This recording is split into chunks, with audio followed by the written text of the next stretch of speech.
আসসালামু আলাইকুম রহমতুল্লাহি বারাকাতু। আমি আপনাদেরকে আজকে দেখাবো আলু দিয়ে কাবাব বানানো। কাবাবটা আসলে খেতে মাংসর কাবাবের চেয়েও কম স্বাদ না, সেই জন্য আমি নিয়ে নিলাম এখানে 4টা আলু সিদ্ধ করে। এগুলো আমি এখন ভালোভাবে ম্যাশ করে নিব। আলু ম্যাশ করা হয়ে গেছে। এটার সাথে এখন আমি আগে থেকে মুরগির মাংস সিদ্ধ করে হাতে ভেঙে জোর জোর করে নিয়ে নিয়েছিলাম, এটা আমি দিয়ে দিলাম। এখানে 100 গ্রামের উপরে মাংস আছে 4টা আলুর জন্য। তারপরে এখানে আমি অ্যাড করব শুকনো মরিচ, তারপরে অ্যাড করব ধনিয়া পাতা আর কাঁচা মরিচ, তারপরে অ্যাড করব এটার সাথে আমি 2 পিস পাউরুটি। এখন আমি আর দিব চটপটি মশলা পরিমাণ মতো আর লবণ দিয়ে দিলাম। এখন এই উপকরণগুলো দিয়ে দিলাম পেঁয়াজের বেরেস্তা। এখন এই উপকরণগুলো আমি ভালোভাবে মেখে নিব।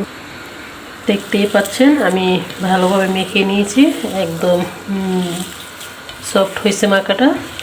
এখন এটা আমি কাবাব হিসেবে বানিয়ে নিব। চাইলে হাতে একটু তেল লাগিয়ে নিতে পারেন। এই যে দেখতেই পাচ্ছেন আমার সবগুলা কাবাব বানানো হয়ে গেছে। এই যে এখানে আমি 1 চামচ কর্নফ্লাওয়ার, 1 চামচ চালের গুঁড়া আর অল্প একটু মরিচ, অল্প একটু লবণ নিয়েছি। এটা এখন আমি পানি দিয়ে গুলে নিব। এই যে এখন আমি চপগুলাকে প্রথমে যে বাটারটার মধ্যে গুলিয়ে নিব। এখান থেকে উঠে আমি সরাসরি ব্রেড ক্রামে দিয়ে দেব। দেখতেই পাচ্ছেন ব্রেড ক্রামে এভাবে লাগিয়ে নিব। এইভাবে আমি সবগুলো করে নেব। এই যে আমার প্রায় শেষ হয়ে গেছে। ব্যাটারটা একদম পাতলা, মানে ভারীও না পাতলাও না, এই টাইপের রাখবেন। এখান থেকে চামিচ দিয়ে উঠিয়ে এখানে সরাসরি দিয়ে ফেলবেন। এই যে এভাবে ভরিয়ে, এই যে আমার প্রায় সবগুলা কাবাব হয়ে গেছে। এখন আমি ফ্রিজে রেখে দিব। এই যে দেখতেই পাচ্ছেন আমার কাবাবগুলো বানানো হয়ে গেছে। এখন 1 ঘন্টার জন্য আমি ফ্রিজে রেখে দিব। আপনারা চাইলে আর একটু কম সময় রাখতে পারেন, তবে একটু বেশি সময় রাখলে জিনিসগুলা সবচেয়ে বেশি সুন্দর হয়। 1 ঘন্টা পর ফিরে আসলাম। এই যে মোটামুটি ঠান্ডা হয়েছে। এখন আমি ভাজতে চলে যাব।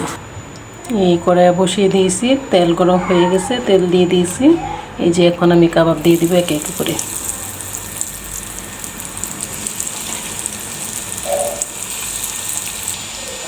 দিয়ে দিলাম। 1 পিঠ ভালোভাবে হইলে আমি ওই পিঠ উল্টে দিব। 5 মিনিট আমি মিডিয়াম আঁচে ভেজে নিয়েছি, মিডিয়ামের চেয়ে একটু বেশি। এখন আমি উল্টে দিব। আমি কাবাব কখনো ডুবা তেলে ভাজি না, এভাবে উল্টে নিব। সবগুলো কাবাব আমি উল্টে দিচ্ছি। দেখতেই পাচ্ছেন কালারটা কত সুন্দর হয়েছে এক পিঠের। আমার কাবাবগুলো ভাজি হয়ে গেছে। এখন আমি ভাজা কাবাবগুলো নামিয়ে নিব। সবগুলো কাবাব আমি ভেজে নিয়েছি। দেখতেই পাচ্ছেন কি সুন্দর কালার এসেছে এবং এগুলো খেতেও খুব সুস্বাদু। আমি আপনাদের একটা ভেঙে দেখাচ্ছি। এই যে মাশাআল্লাহ, দেখতে যেমন লুক, খেতেও মাশাআল্লাহ অনেক মজা। আপনারা এইভাবে ট্রাই করবেন। আর কাবাবগুলো আমি আসলে কখনোই ডুবা তেলে ভাজি না, শুধু তেলের অপচয় হয়। মিডিয়াম আছে তেলে, কম তেলে ভাজবেন উল্টে পাল্টিয়ে। তো আজকের মতো বিদায় নিলাম। আলহামদুলিল্লাহ, ভালো থাকবেন। আমার মতো বানিয়ে দেখবেন আলুর কাবাব।